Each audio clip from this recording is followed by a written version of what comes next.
Hi, I'm Bill Snodgrass, and in this SNAPlife episode, we're going to be talking about a concept that came to me through some comments on one of my YouTube videos. If you're watching this as a YouTube video, here's that comment. Here's the idea. When you face situations and you're trying to work through them, you're trying to be successful, you need to work your strengths until you have completely used them up. And then if there's still more to be done, you need to tap into your resources. If you're listening to my podcast, know that you can find video content similar to this and over on my YouTube channel, which is youtube.com/Bill Snodgrass. If you are watching the YouTube video, just know down in the description there's a link to the podcasts as well. So the idea is that you're trying to accomplish something. It's complicated and it has a lot of parts. Let's just say it's a big project.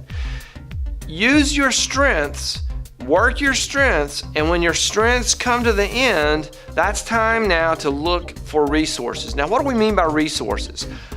Resources could be, if you're in a project and you're working on a team, that you pass off parts of the project to someone who's better at that than you. If you're really good at writing descriptions and analyzing data and someone else is better at making graphs and charts, then use your resource of that teammate. Let the teammate do the graphs and the charts.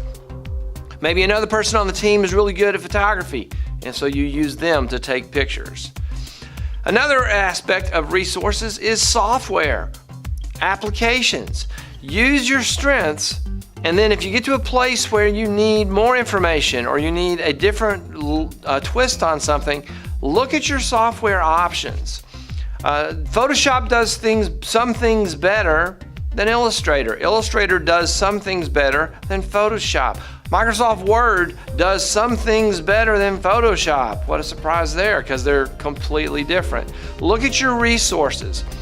If you don't know how to use a particular piece of software, developing that skill would add that resource to your toolbox. So you have people and teammates, you have software. Those are two types of resources.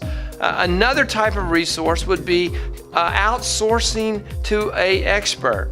Outsourcing something that you're trying to do to an expert. That would be a third type of resource. Quick example, back in the days when we first started our web design company, we had some people that worked for us and we treated them as employees. I did not want to learn about payroll and all of that information related to payroll, so I outsourced that to a payroll company. Tapped into a resource that was available, outsourcing to an expert.